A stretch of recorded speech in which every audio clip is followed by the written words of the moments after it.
Everyone welcome back to our YouTube channel. ಎಲ್ಲರೂ ಹೇಗಿದ್ದೀರಾ? I hope ಎಲ್ಲರೂ ಚೆನ್ನಾಗಿದ್ದೀರಾ ಅಂದ್ಕೊಳ್ತೀನಿ. ನಾನು ಕೂಡ ಚೆನ್ನಾಗಿದ್ದೀನಿ. ಆ್ಯಕ್ಚುಲಿ ಬಂದುಬಿಟ್ಟು ಇದು ನಾವು ಲಾಸ್ಟ್ ವೀಕ್ ಪ್ರೋಗ್ರಾಮ್ಗೆ ಹೋಗಿದ್ವಲ್ಲ ಆ ಲಾಗು. ಬಟ್ ನನಗೆ ಬ್ಯಾಕ್ ಟು ಬ್ಯಾಕ್ ಪ್ರೋಗ್ರಾಮ್ ಇತ್ತು. ಹಾಗೆ ಮನೆಯಲ್ಲಿ ನಮ್ಮ ತಂಗಿ ಎಂಗೇಜ್ಮೆಂಟ್ ಕೂಡ ಸಡನ್ನಾಗಿ ಬುಕ್ ಆಗಿತ್ತು. ಹಾಗಾಗಿ ನಾವು ಯಾವುದೇ ಥರ ವಿಡಿಯೋನ ಎಡಿಟ್ ಮಾಡಿ ಅದನ್ನು ಪೋಸ್ಟ್ ಮಾಡೋಕ್ಕೆ ಸ್ವಲ್ಪ ಡಿಲೇ ಆಯಿತು. Sorry for that. ಆಮೇಲೆ ಇದು ಬಂದುಬಿಟ್ಟು ನಮ್ಮದು ಲಾಸ್ಟ್ ವೀಕು ಪ್ರೋಗ್ರಾಮ್ ಹೋಗಿದ್ವಲ್ಲ ಅಲ್ಲಿದ್ದು ವಿಡಿಯೋ. ಇವಾಗ ಈ ಊರಲ್ಲಿ ಮಾಡ ಅಂತ ಹೇಳ್ಬಿಟ್ಟು ಇದು ಬಂದು ಸೊಲ್ಲಾಪುರ ಹತ್ರ ಬರುತ್ತೆ. ನಾವು ಅಲ್ಲಿ ಫಂಕ್ಷನ್ಗೆ ಹೋಗಿದ್ವಿ. ಬಟ್ ಫಂಕ್ಷನ್ ಬಂದು ನಮಗೆ ನೈಟ್ ಇತ್ತು. ಹಾಗೆ ಜಾತ್ರೆ ಹಾಕಿದ್ರಲ್ವ, ಸ್ವಲ್ಪ ಏನಾದರೂ ನೋಡ್ಕೊಂಬರೋಣ ಅಂತೇಳ್ಬಿಟ್ಟು ನಾನು ನಮ್ಮ ಹುಡುಗರೆಲ್ಲ ಹೋಗಿದ್ವಿ. ಫ್ರಿಡ್ಜ್ ಕವರ್ ನೋಡಿದೆ, ಬಟ್ ಅವ್ರು ತುಂಬ ಕಾಸ್ಟ್ಲಿ ಹೇಳಿದರು. ಹಾಗಾಗಿ ಬೇಡ ಅಂದ್ಬಿಟ್ಟು ನಮ್ಮ ಕಂಪ್ನಿ ಹುಡುಗ ಅಕ್ಕ ನಮಗೆ ಟೀ ಗ್ಲಾಸಸ್ ಬೇಕಿತ್ತು, ಸ್ವಲ್ಪ ಸೆಲೆಕ್ಟ್ ಮಾಡಿಕೊಡು ಅಂತ ಹೇಳ್ದೆ. ಸೊ ಅವನಿಗೂ ಕೂಡ ಅದನ್ನು ಬ್ಲ್ಯಾಕ್ ಕಲರೇ ಸೆಲೆಕ್ಟ್ ಮಾಡಿಕೊಟ್ಟೆ, ನನ್ನ ಫೇವ್ರೆಟ್ ಬ್ಲ್ಯಾಕ್ ಅಂದ್ಬಿಟ್ಟು. ಓಕೆ ಅಂದ್ಬಿಟ್ಟು ಅವನು ಕೂಡ ಅದನ್ನೇ ತೊಗೊಂಡ. ನಾನು ನೆಕ್ಸ್ಟ್ ಬ್ಯಾಗ್ಸ್ ಎಲ್ಲ ನೋಡ್ತಾಯಿದ್ವಿ, ಬಟ್ ತುಂಬ ಕಾಸ್ಟ್ಲಿ ಹೇಳ್ತಾಯಿದ್ರು. ಅಷ್ಟೊಂದು ಇಷ್ಟವೂ ಕೂಡ ಆಗಲಿಲ್ಲ. ಹಾಗಾಗಿ ಬೇಡ ಅಂತೇಳ್ಬಿಟ್ಟು ಬಂದ್ವಿ. ಇನ್ನು ಎಲ್ಲೇ ಹೋದ್ರೂ ಮನೆಗೆ ಡೆಕೋರೇಟಿವ್ ಐಟಮ್ ಆಗಿರ್ಬೋದು ಅಂತ ಮನೆಗೆ ತೊಗೊಳ್ತೀನಿ. ಬಟ್ ಫಸ್ಟ್ ಟೈಮ್ಗೂ ನನಗೋಸ್ಕರ ಅಂತ ಶಾಪಿಂಗ್ ಮಾಡಿದ್ದು. ಇನ್ನು ನಾನು ಅಲ್ಲಿಂದ ಹೊರಟ್ವಿ. ಸ್ವಲ್ಪ ನೀರು ಬಾಟಲ್ ಬೇಕಾಗಿತ್ತು. ನಾನು ಯಾವಾಗಲೂ ಕೂಡ ನೀವು ನೋಡ್ತಿರ್ಬೋದು, ಪ್ರೋಗ್ರಾಮ್ಗೆ ಹೋದಾಗ ಬಿಸ್ಲೇರಿ, ಹೊರಗಡೆ ಹೋದಾಗೂ ಬಿಸ್ಲೇರಿನೇ ಕಂಟಿನ್ಯೂ ಮಾಡ್ತೀನಿ. ಮನೇಲಿ ಬಂದಾಗ ಮಾತ್ರ ನಮ್ಮ ಮನೆ ನೀರನ್ನೇ ಕುಡಿತೀನಿ.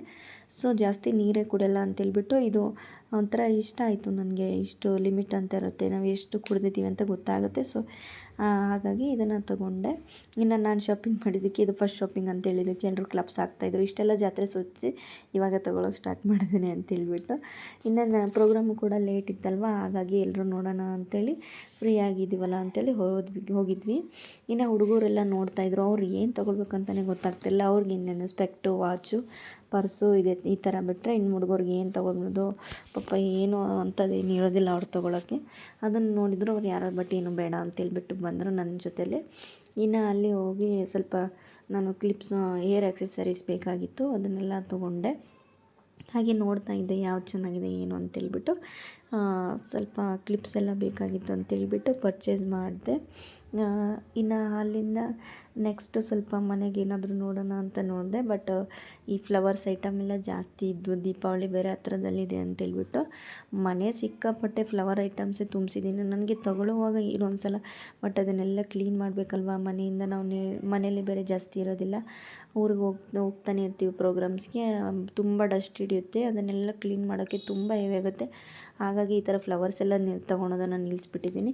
ಇನ್ನು ಇಲ್ಲಿ ಬಂದುಬಿಟ್ಟು ದೇವ್ರ ಮೂರ್ತಿ, ಆಮೇಲೆ ಕೃಷ್ಣ ಅದೆಲ್ಲ ಇತ್ತು. ನನಗೆ ಎಲ್ಲ ಐಟಮು ಇಷ್ಟ ಆಗಿದೆ. ಬಟ್ ಕೃಷ್ಣ ಅಂದರೆ ನಂಗೆ ತುಂಬಾ ಇಷ್ಟ. ನೀವು ನೋಡ್ತಿರ್ಬೋದು ನಮ್ಮ ಮನೇಲಿ ಆ್ಯಕ್ಚುಲಿ ಒಂದು 2-3 ಕೃಷ್ಣ ಇದೆ. ಆದ್ರೂ ಮತ್ತೆ ತೊಗೊಳ್ಳೋಣ ಅಂತೇಳ್ಬಿಟ್ಟು ಒಂದು ಪುಟ್ಟ ಬಾಲಕೃಷ್ಣ ತೊಗೊಂಡೆ. ಇನ್ನು ಸ್ವಲ್ಪ ಇಯರಿಂಗ್ಸ್ ಎಲ್ಲ ನೋಡ್ತಾ ಇದ್ದೆ, ಬಟ್ ಯಾವುದು ಇಷ್ಟ ಆಗಲಿಲ್ಲ. ಬೇಡ, ಸುಮ್ಮನೆ ನಾನು ಜಾಸ್ತಿ ಇಯರಿಂಗ್ಸು ಈ ಥರ ಎಲ್ಲ ಯೂಸ್ ಮಾಡೋದೇ ಇಲ್ಲ. ಹಾಗಾಗಿ ಆ ಥರ ಏನೂ ತೊಗೊಳ್ಳಿಲ್ಲ ನಾನು. ಇನ್ನು ಫ್ಲವರ್ಸ್ ಎಲ್ಲ ನೋಡಿದ್ವಿ, ಚೆನ್ನಾಗಿತ್ತು. ಬಟ್ ನಾನು ತೊಗೊಳ್ಲಿಲ್ಲ. ಮನೇಲಿ ಯಾವಾಗಲೂ ತುಂಬಿಸೇ ಇದ್ದೀನಿ, ಸುಮ್ಮನೆ ಅದೆಲ್ಲ ಕ್ಲೀನ್ ಮಾಡೋಕ್ಕೆ ಕಷ್ಟ ಅಂತೇಳ್ಬಿಟ್ಟು ಇನ್ನು ಅಲ್ಲಿಂದ ಹೊರಟ್ವಿ.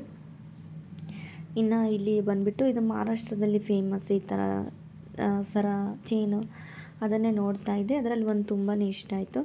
ಫಸ್ಟಲ್ಲಿ ಒಂದು ತೊಗೊಂಡೆ, ಅದು ಬೇಡ ಅಂತೇಳ್ಬಿಟ್ಟು ನೆಕ್ಸ್ಟ್ ಬಂದುಬಿಟ್ಟು ಬೇರೆ ಥರ ಅದೊಂದು ಕ್ರಿಸ್ಟಲ್ ಮಣೀಲಿ ಪೋಣಿಸಿದ್ರು. ಅದು ನಂಗೆ ಸಿಕ್ಕಾಪಟ್ಟೆ ಇಷ್ಟ ಆಯಿತು, ಚೆನ್ನಾಗೂ ಕೂಡ ಕಾಣ್ತಾಯಿತ್ತು ಅಂತೇಳ್ಬಿಟ್ಟು ಅದನ್ನು ತೊಗೊಂಡೆ. ಇನ್ನು ದೇವಸ್ಥಾನ ಹತ್ರ ಬಂದ್ವಿ. ಬರೋಷ್ಟರಲ್ಲಿ ಪಾಪ ನಮಗೆ ಹೋಟ್ಲಿಂದ ಊಟ ಎಲ್ಲ ತೊಗೊಂಬಂದಿದ್ರು ಕಮಿಟಿಯವರು ನಮ್ಮ ಪಾರ್ಸಲ್. ನೋಡಿ ಎಷ್ಟೊಂದು ರಶ್ ಇದೆ. ಜಾತ್ರೆ ತುಂಬಾ ಚೆನ್ನಾಗಾಗುತ್ತೆ. ಇದು ನಾವು 2ನೇ ವರ್ಷ ಬರ್ತಾ ಇರೋದು.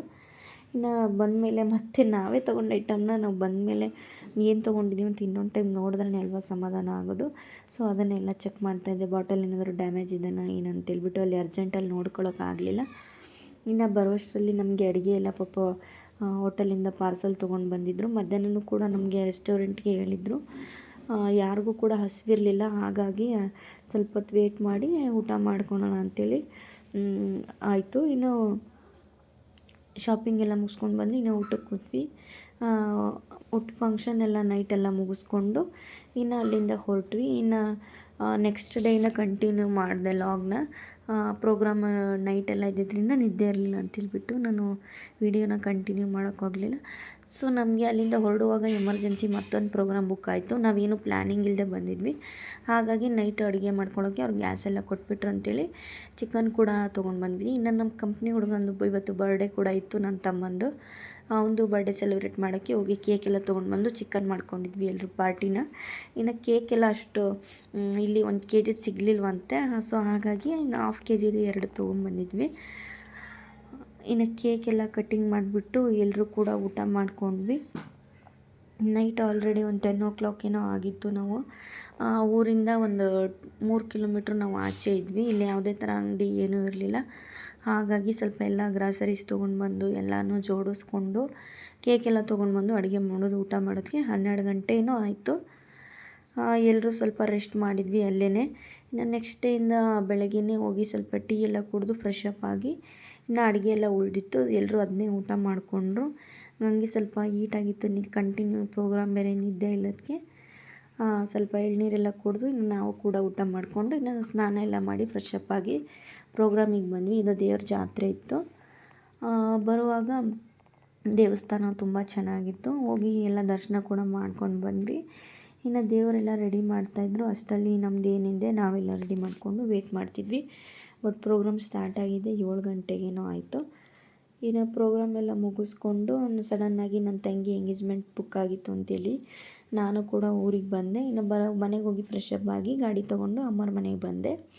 ಇನ್ನು ನನ್ನ ಮಗಳು ಹೇಳ್ತಾಯಿದ್ಲು, ನಮ್ಮ ಅಕ್ಕನ ಮಗಳು ಲೈಕ್ ಮಾಡಿ, ಶೇರ್ ಮಾಡಿ, ಫಾಲೋ ಮಾಡಿ, ಲೈಕ್ ಮಾಡಿ, ಸಪೋರ್ಟ್ ಮಾಡಿ ಅಂತ. ಅದನ್ನೇ ಅವಳು ಹೇಳ್ತಾಯಿದ್ಲು. ಇನ್ನು ಊರಿಗೆ ಬರೋಷ್ಟರಲ್ಲಿ ಎಲ್ಲ ರೇಷನ್ ಕೂಡ ತೊಗೊಂಡು ಬಂದಿದ್ದರು. ಸಡನ್ನಾಗಿ ಬುಕ್ ಆಗಿದ್ದರಿಂದ ಮುಹೂರ್ತ ಚೆನ್ನಾಗಿದೆ ಅಂತೇಳ್ಬಿಟ್ಟು ಸಡನ್ನಾಗಿ ಇಟ್ಕೊಂಡ್ರು. ಸೊ ನಾನು ಕೂಡ ಸ್ಯಾಟರ್ಡೆ ಬಂದೆ. ಆ್ಯಕ್ಚುಲಿ ಇದು ಸಂಡೇ ಎಂಗೇಜ್ಮೆಂಟ್ ಇಟ್ಕೊಂಡಿದ್ವಿ. ನಾನು ಸ್ಯಾಟರ್ಡೆ ಬಂದೆ ಮತ್ತು ನಮಗೆ ಮಂಡೇ ಪ್ರೋಗ್ರಾಮ್ ಇತ್ತು. ಸೊ ನಾನು ಸಂಡೇ ನೈಟೇ ಹೊರಡಬೇಕಾಗಿತ್ತು.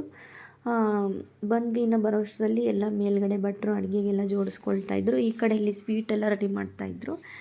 ಇನ್ನು ಮೇಲ್ಗಡೆ ಸ್ವಲ್ಪ ಎಲ್ಲ ನೋಡಿಕೊಂಡು ಕೆಳಗಡೆ ಎಲ್ಲ ನಾವು ತರಕಾರಿ ಮತ್ತು ನೈಟ್ ಏನೇನಿದೆ ಅದನ್ನೆಲ್ಲ ಪ್ರಿಪೇರ್ ಮಾಡ್ಕೊಳ್ತಾ ಇದ್ವಿ. ಬೆಳಗ್ಗೆನೇ ಎಂಗೇಜ್ಮೆಂಟ್ ಇಟ್ಕೊಂಡಿದ್ವಿ. ಹಾಗಾಗಿ ಸ್ವಲ್ಪ ಮೇಲೆಲ್ಲ ಬಂದು ನೋಡ್ಕೊಂಡೋಗಿ ಇನ್ನು ಕೆಳಗಡೆ ಕಂಕಣ ಎಲ್ಲ ಕಟ್ಕೊಂಡು ಬೆಳಗ್ಗೆ ಬ್ಯುಸಿ ಆಗುತ್ತೆ, ಟೈಮ್ ಸಿಗೋಲ್ಲ ಎಲ್ಲ ಜೋಡಿಸ್ಕೊಳಕ್ಕೆ ಅಂದ್ಬಿಟ್ಟು ನೈಟೇ ಎಲ್ಲ ರೆಡಿ ಮಾಡ್ಕೊಂಡ್ವಿ. ಇನ್ನು ನನ್ನ ಅಳಿಯಂದು ನಮ್ಮ ಅಕ್ಕನ ಮಗಳದು ಫುಲ್ ಡ್ಯಾನ್ಸು ಎಲ್ಲ ನಡೀತಾ ಇತ್ತು. ಅವನಿಗೆ ತಮಾಷೆ ಮಾಡ್ಕೊತ ಕಾಡಿಸ್ತಾ ಇದ್ವಿ. ನೆಕ್ಸ್ಟ್ ಡೇ ಬಂದುಬಿಟ್ಟು ಇವಾಗ ಮನೆಯೆಲ್ಲ ಸ್ವಲ್ಪ ಕ್ಲೀನ್ ಮಾಡ್ಕೊಂಡ್ವಿ. ಅಮ್ಮ ಎಲ್ಲ ಪೂಜೆ ಮಾಡ್ತಾಯಿದ್ರು. ನೋಡಿರಿ ನಮ್ಮ ಮದುಮಗಳೇ ಮನೆ ಕೆಲಸನ ಮಾಡ್ತಾಯಿದ್ದಾಳೆ. ಬೇಗನೆ ಎದ್ಬಿಟ್ಟು ಇನ್ನು ನೈಟ್ ಮಲಗೋದೆ ನಮ್ಮದು 1 ಗಂಟೆ ಆಯಿತು. ಟಿಫನ್ಗೆ ನಾವು ಇಲ್ಲಿ ಚಿತ್ರಾನ್ನ ಮತ್ತು ಉಪ್ಪಿಟ್ಟು ಮಾಡಿಸಿದ್ವಿ. ಭಟ್ರೆ ಮಾಡಿದ್ರು. ಎಲ್ಲರೂ ಫ್ರೆಶ್ ಅಪ್ ಆಗಿ ನಾವು ಟಿಫನ್ ಎಲ್ಲ ಮಾಡ್ಕೊಂಡ್ವಿ. ಇನ್ನು ಇವಾಗ ರಾಹುಕಾಲ ಬೇರೆ ಇದೆ ಅಂತೇಳ್ಬಿಟ್ಟು ಅವರೆಲ್ಲ 3 ಗಂಟೆ ಮೇಲೆ ಬರ್ತೀವಿ ಅಂತೇಳ್ಬಿಟ್ರು. ಸೊ ನಾನು ಊರಿಗೆ ಹೋಗೋಣ, ನಾಳೆ ಬೇರೆ ಪ್ರೋಗ್ರಾಮ್ ಇದೆ ಅಂದ್ಕೊಂಡೆ.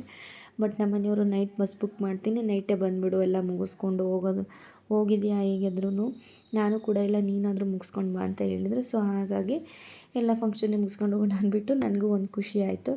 ಇನ್ನು ಅವ್ರದ್ದು ರಾಹುಕಾಲ 3 ಗಂಟೆವರೆಗೂ ಇದೆ ಅಂತೇಳ್ಬಿಟ್ಟು ಮುಗಿಸ್ಕೊಂಡೇ ಬರ್ತೀವಿ ಅಂತ ಹೇಳಿದ್ರು. ಸೊ ನಮಗೆ ಇನ್ನೂ ಸ್ವಲ್ಪ ಟೈಮ್ ಸಿಕ್ತು ಎಲ್ಲ ಪ್ರಿಪೇರ್ ಮಾಡ್ಕೊಳ್ಳೋಕ್ಕೆ. ಸಡನ್ನಾಗಿ ಆಗಿದ್ದರಿಂದ ನಮ್ಗೆ ಯಾವುದೇ ಥರ ಪ್ಲ್ಯಾನಿಂಗ್ಸ್ ಇರಲಿಲ್ಲ, ಯಾವುದೂ ಕೂಡ ಶಾಪಿಂಗ್ ಮಾಡಿಲ್ಲ, ಏನಿಲ್ಲ, ಎಲ್ಲ ಸಡನ್ನಾಗಿ ಎಮರ್ಜೆನ್ಸಿಯಾಗಿ ಆಗಿಬಿಡ್ತು. ಇನ್ನು ನಾವು ಕೂಡ ಎಲ್ಲರೂ ರೆಡಿ ಆಗಿದ್ವಿ. ಇನ್ನೇನು ಅವರು ಬರೋ ಕೂಡ ಸಮಯ ಆಗಿತ್ತು. ಇನ್ನು ಬಂದಮೇಲೆ ಎಲ್ಲ ಶಾಸ್ತ್ರ ಏನಿದೆ ಅವರು ಕೂಡ ಎಲ್ಲ ಅವ್ರ ಕಡೆ ಏನಿದೆ ಅದನ್ನೆಲ್ಲ ಮಾಡಿಕೊಂಡ್ರು. ನಮ್ಮ ಕಡೆ ನಾವು ಏನು ಶಾಸ್ತ್ರ ಇದೆ ಅದನ್ನೆಲ್ಲ ನಾವು ಮಾಡಿಕೊಂಡ್ವಿ. ಫ್ಯಾಮಿಲಿ ಎಲ್ಲ ತುಂಬ ಫ್ರೀಯಾಗಿ ನಮ್ಮ ಜೊತೆ ಅಡ್ಜಸ್ಟ್ ಆದರೂ ಅದೇ ತುಂಬ ಖುಷಿ ಆಯಿತು. ಇನ್ನು ಪ್ರೋಗ್ರಾಮ್ ಎಲ್ಲ ಮುಗಿಸ್ಕೊಂಡು ನಾವು ಕೂಡ ಸ್ವಲ್ಪ ಸಾಂಗ್ ಎಲ್ಲ ಹೇಳಿದ್ವಿ. ನನ್ನ ತಂಗಿ, ನಮ್ಮ ಅಪ್ಪಾಜಿ, ನಾನು ಕೂಡ ಎಲ್ಲ ಹೇಳಿದ್ವಿ. ಪ್ರೋಗ್ರಾಮ್ ಎಲ್ಲ ತುಂಬ ಚೆನ್ನಾಗಾಗಿತ್ತು. ಫಂಕ್ಷನ್ ಎಲ್ಲ ಎಲ್ಲರೂ ಕೂಡ ಖುಷಿಯಾದರು. ಸಡನ್ನಾಗಿ ಆದ್ರೂ ಕೂಡ ತುಂಬ ಚೆನ್ನಾಗಾಯಿತು ಅಂತಲೇ ಹೇಳ್ಬೋದು. ಇನ್ನು ಅವರು ಕೂಡ ನಮ್ಮ ಫ್ಯಾಮಿಲಿಗೆ ತುಂಬಾ ಅಡ್ಜಸ್ಟ್ ಆದರು. ಇನ್ನೇನೋ ನಂದು ನಾರ್ಮಲ್ ಡ್ಯೂಟಿ ಇದೆಯಲ್ವ, ನಾಳೆ ಬೆಳಗ್ಗೆನೇ ಪ್ರೋಗ್ರಾಮ್ ಇದೆ. ಸೊ ಹಾಗಾಗಿ 10 ಗಂಟೆಗೇನೋ ಬಸ್ ಸ್ಟಾಪಲ್ಲಿ ಬಂದಿತ್ತು. ಹಾಗಾಗಿ ನಮ್ಮ ಅಣ್ಣ ಕೂಡ ನನ್ನ ಡ್ರಾಪ್ ಮಾಡ್ದೆ. ಇನ್ನು ಅವರು ಕೂಡ ಊರಿಗೆ ಹೋದರು. ಬೆಳಗ್ಗೆ 4:45ಗೇನೋ ಬಸ್ ರೀಚ್ ಆದೆ ಗೋಕಾಕ್ ನಾನು. ಇನ್ನು ಅಲ್ಲಿ ಕರ್ಕೊಂಡು ಹೋಗೋಕ್ಕೆ ನನ್ನ ಫ್ರೆಂಡ್, ಮನೆಯವ್ರ ಫ್ರೆಂಡ್ ಬರ್ತೀನಿ ಅಂತ ಹೇಳಿದ್ರು. ಸೊ ಕಾರ್ಗೆ ವೆಯ್ಟ್ ಮಾಡ್ತಾಯಿದ್ದೆ. ಯಾರೆಲ್ಲ ನನ್ನ ಚಾನಲ್ನ ನೋಡ್ತಾ ಇದ್ದೀರಾ, ನನ್ನ ಫಾಲೋ ಮಾಡಿ, ಲೈಕ್ ಮಾಡಿ, ಶೇರ್ ಮಾಡಿ. ಹಾಗೆ ಮತ್ತೆ ವ್ಲಾಗಲ್ಲೇ ಸಿಗ್ತೀನಿ. ವಿಡಿಯೋ ಸ್ವಲ್ಪ ಡಿಲೇ ಆಗ್ತಾಯಿದೆ, ಸಾರಿ ಫಾರ್ ದಟ್ ಅಂತ ಮತ್ತೊಮ್ಮೆ ಹೇಳ್ತಾ ಇದ್ದೀನಿ.